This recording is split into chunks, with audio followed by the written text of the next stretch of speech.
Pre-registration is now open for the ENTECH trade show at the Sydney Convention Centre on the 19th to the 21st of July. All you need to do is jump online to register. And as a bonus, you will go into the draw to win a fabulous new Apple iPad. This year's ENTECH trade show is going to be huge, with a co-location of SEMTI and affiliated organisations such as ALIA, CEDIA and Plaza. Educational and keynote speakers will also be offering their expert advice throughout the show, and ENTECH is going live with the live broadcast from the show to keep you up to date on the latest products and interviews. We look forward to seeing you there, and hopefully we'll even get you on the big screen.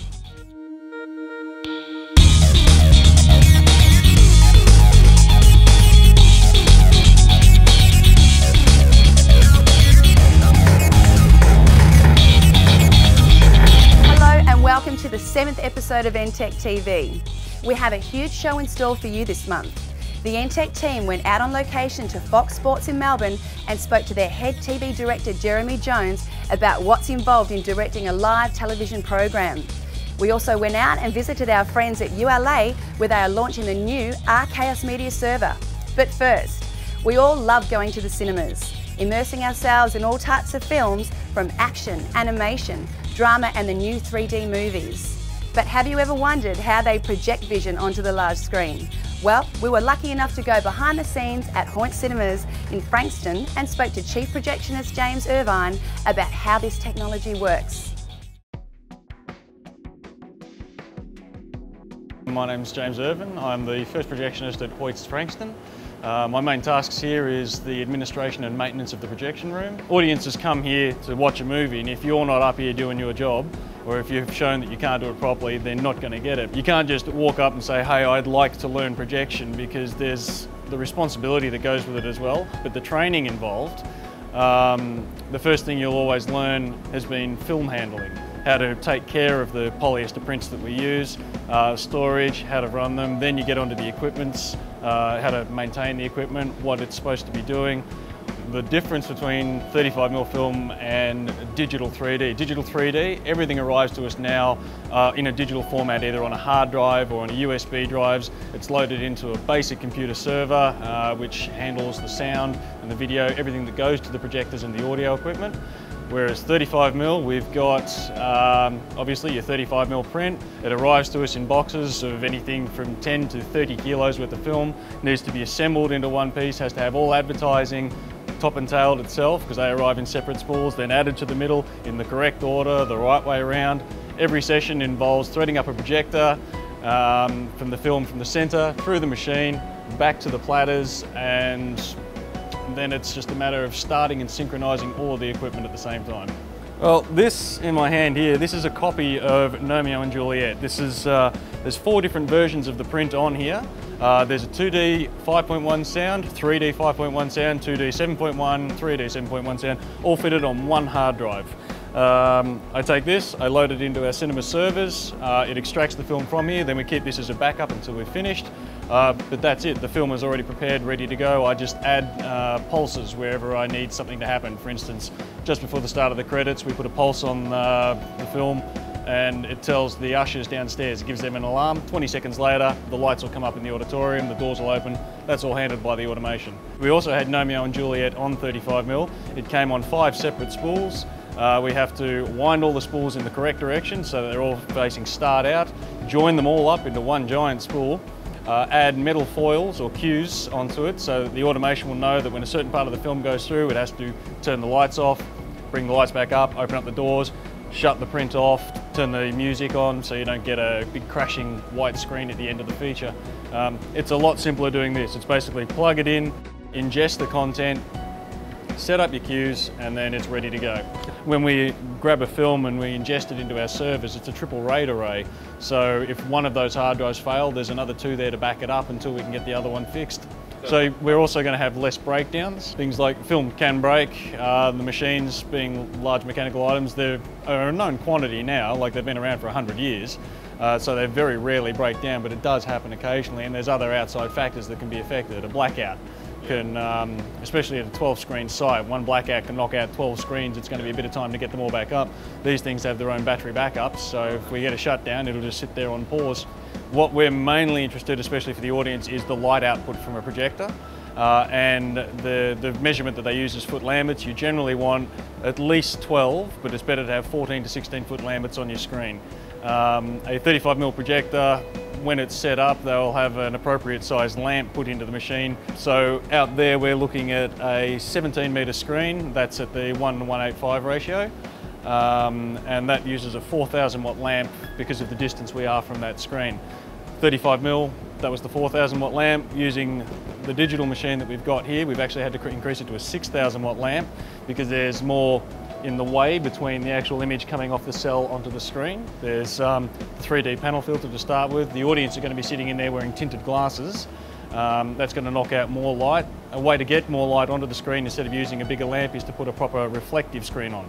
The original silver screen is coming back. Everyone uses Perlux screens at the moment, but now because of these things we want as much light as possible, where everyone's tearing down the Perlux screens, putting up brand new silver screens. A feature like Clash of the Titans was originally filmed in 2D and then remastered onto 3D. You'll notice most of the movies that have had that done to them, they're usually very heavy special effects movies.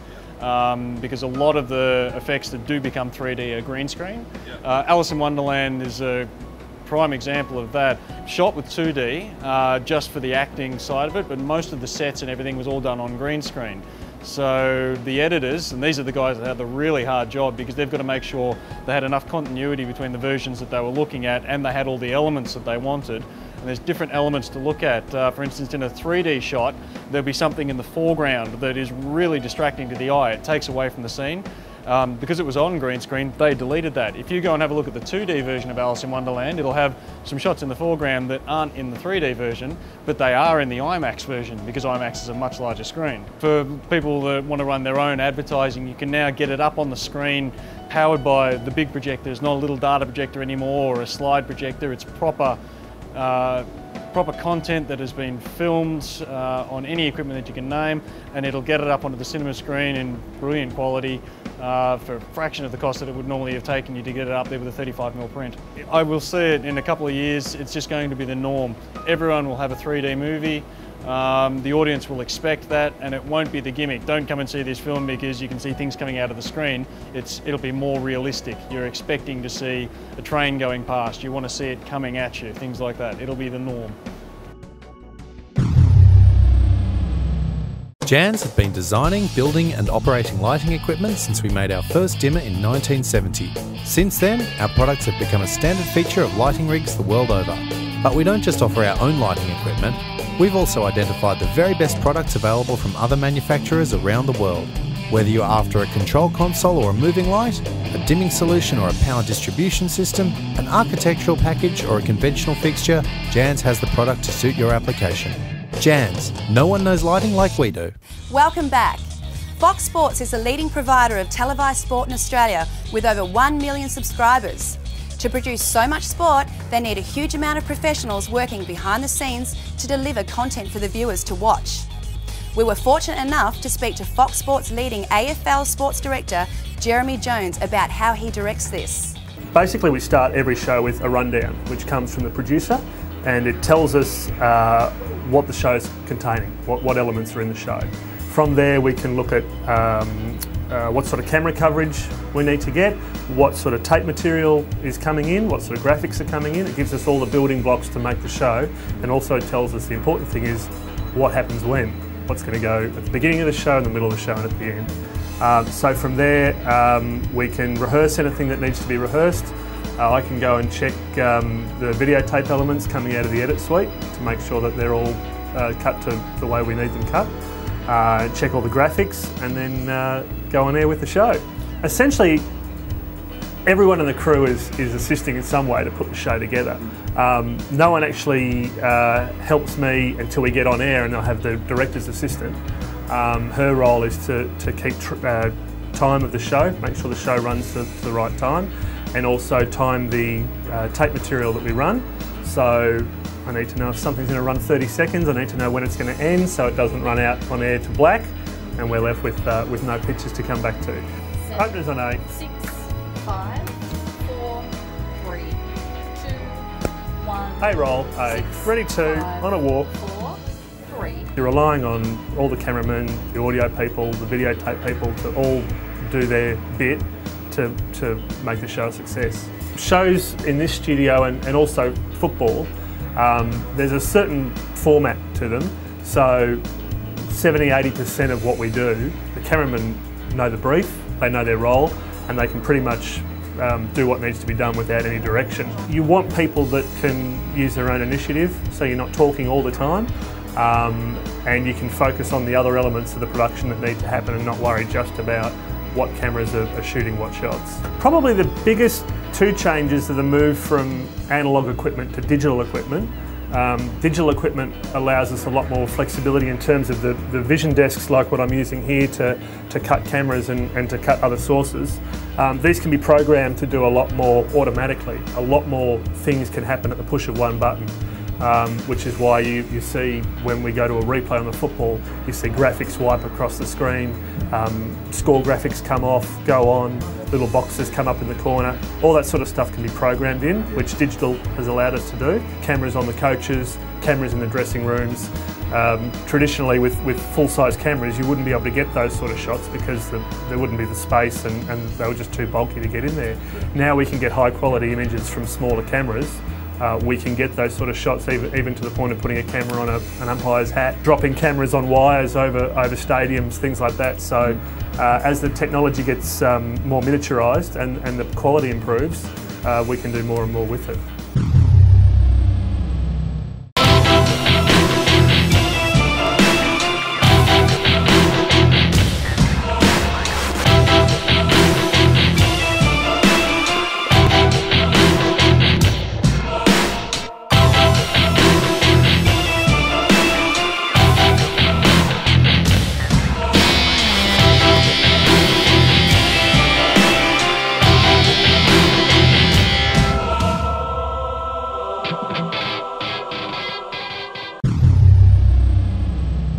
The earliest recorded mixing console was invented by the Studer Company in 1958 by Willie Studer.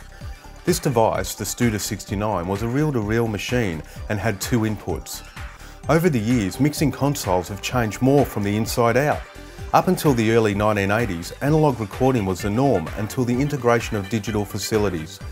The digital consoles have enabled audio mixing to be streamlined into a more user-friendly platform. They still have the standard faders, trim and gain controls, volume levels, but also allow unlimited effects to be passed through them. Many mixing consoles now are hybrid, which enables both analogue and digital recording capabilities. With the advancement of computers, not only have the consoles changed, they have eliminated them altogether. A computer can now deliver with user interfaces the same and sometimes better quality mixing controls than that of a large mixing console. And that's why the mixing control, audio desk, audio mixing desk, the machine with heaps of buttons and knobs makes our list of things that make you go, ULA are a leading force in the lighting industry in Australia. Recently they launched the new Chaos Media server, and as usual the ENTECH team were out there checking it out. I'm Renat van Hey. I'm a light designer and operator in Belgium. I'm here to present the new Media Master software, and it's a really hands-on, intuitive product, easy to use and affordable for all light designers up here. It's simple to use.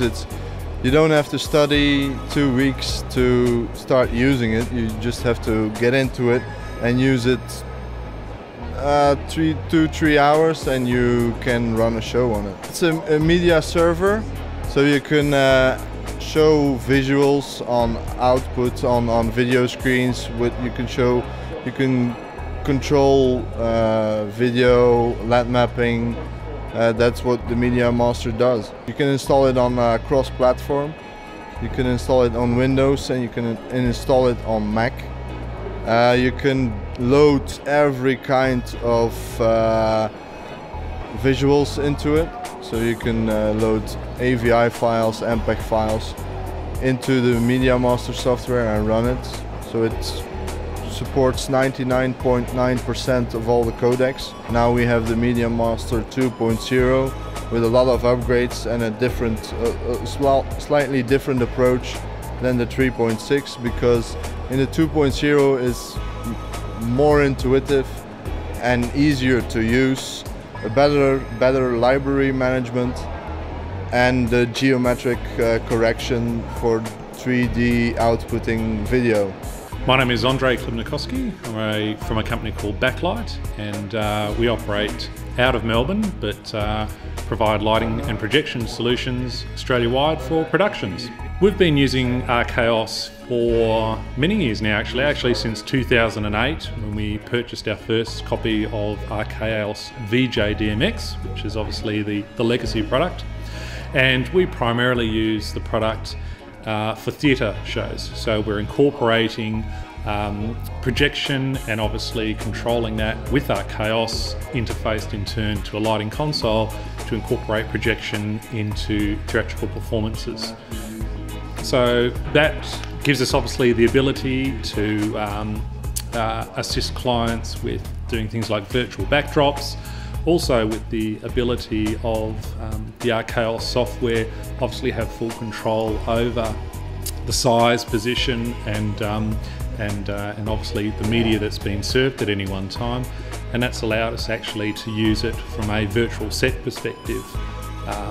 This has allowed us, or clients in particular, to simply bring on a piece of set, allow us to project just onto that piece of set, and obviously allow them to greatly maximise what a physical piece of set can actually do by using this virtual set concept through the use of video and Archaos.